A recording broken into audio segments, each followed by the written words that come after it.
नमस्कार मित्रांनो, दिलीप प्रभावळकर यांची प्रमुख भूमिका असलेला दशावतार हा नवा चित्रपट प्रेक्षकांच्या भेटीला आलाय। या चित्रपटाचं 2 दिवसाचं बॉक्स ऑफिस कलेक्शन समोर आलंय आणि ज्या पद्धतीने या चित्रपटाचं बॉक्स ऑफिस कलेक्शन बघायला मिळतंय ते खरंच खूप शॉकिंग आहे। पण मराठी चित्रपटासाठी ही एक आनंदाची बातमी आहे। तर मित्रांनो, पहिल्या दिवसाचं जे काही बॉक्स ऑफिस कलेक्शन होतं ते म्हणजे पहिल्या दिवशी चित्रपटाने 58 लाख रुपये कमावले होते आणि वर्ल्ड वाईड सांगायचं झालं तर 65 लाख रुपयाची कमाई पहिल्या दिवशी चित्रपटाने केली होती। आणि मी कालच्या एका व्हिडिओमध्ये सांगितलं होतं की ज्या पद्धतीने या चित्रपटाचे दुसऱ्या दिवशी शोज हाऊसफुल चाललेत, तर हा चित्रपट नक्कीच 80 ते 90 लाख रुपये कमवेल असं मी काल सांगितलं होतं। परंतु मी जो काही विचार केला होता त्याच्यापेक्षा कितीतरी जास्त या चित्रपटाचं दुसऱ्या दिवसाचं बॉक्स ऑफिस कलेक्शन समोर आले।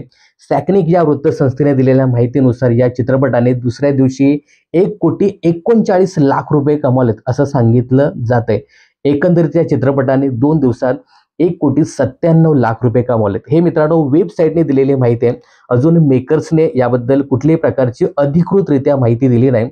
ही माहिती तुम्हाला मेकर्स कदाचित सोमवारी या चित्रपटाचे आकडे समोर करतील, परंतु ज्या पद्धतीने सध्या ज्या काही विविध प्रकारच्या वेबसाईट माहिती देतात, तर 2 दिवसात या चित्रपटाने 1,97 लाख रुपये कमावलेत। ही फक्त भारतातली रक्कम आहे आणि वर्ल्ड वाईड सांगायचं झालं तर जवळपास 2 कोटीच्या वर या चित्रपटाने 2 दिवसात कमावलेत।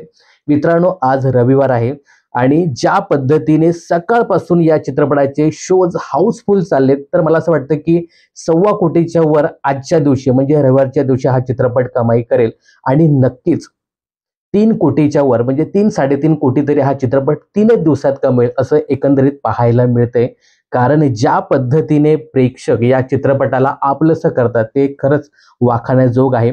अजून एक महत्त्वाची गोष्ट म्हणजे मला असं वाटतं की हा जो चित्रपट आहे दशावतार, हा 2025 मधील सगळ्यात जास्त कमाई करणारा चित्रपट ठरेल असं एकंदरीत जे काही आकडे आणि ज्या पद्धतीने प्रेक्षकांचे रिव्ह्यू समोर येतात, तर एकंदरीत असं वाटतं। गुलकंद हा जो चित्रपट आला होता 1 मेला, या चित्रपटाने पहिल्या दिवशी 55 लाख रुपयाची कमाई केली होती। मात्र आता दशावतार हा चित्रपट त्याच्यावर भारी पडताना दिसतोय। दशावतार या चित्रपटाने पहिल्या दिवशी 58 लाख रुपयाची कमाई केली। त्यामुळे ओपनिंग ही खूप छान पद्धतीने सध्या चित्रपटाने घेतली आणि ज्या पद्धतीने दुसऱ्या आणि तिसऱ्या दिवसाचं जे काही कलेक्शन समोर येते किंवा बुकिंग समोर येते, त्यामुळे हा चित्रपट चांगली कमाई करेल असं एकंदरीत पाहायला मिळते। तर मित्रांनो, चित्रपटाच्या बॉक्स ऑफिस कलेक्शन बद्दल आपण बोललो। आता हा चित्रपट नक्की आहे कसा?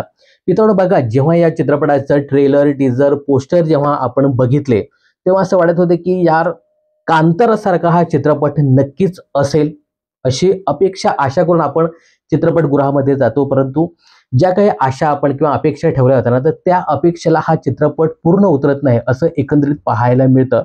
पण मी एक गोष्ट तुम्हाला नक्की सांगेन की ज्या पद्धतीने दिलीप प्रभावळकर सरांनी जी काही ऍक्टिंग केली ना, वयाच्या 81व्या वर्षी तो माणूस पडद्यावर ज्या पद्धतीने दिसतो ना, खरंच म्हणजे तुम्ही त्या माणसाचे फॅन नसाल ना, तर त्या माणसाचे तुम्ही फॅन व्हाल।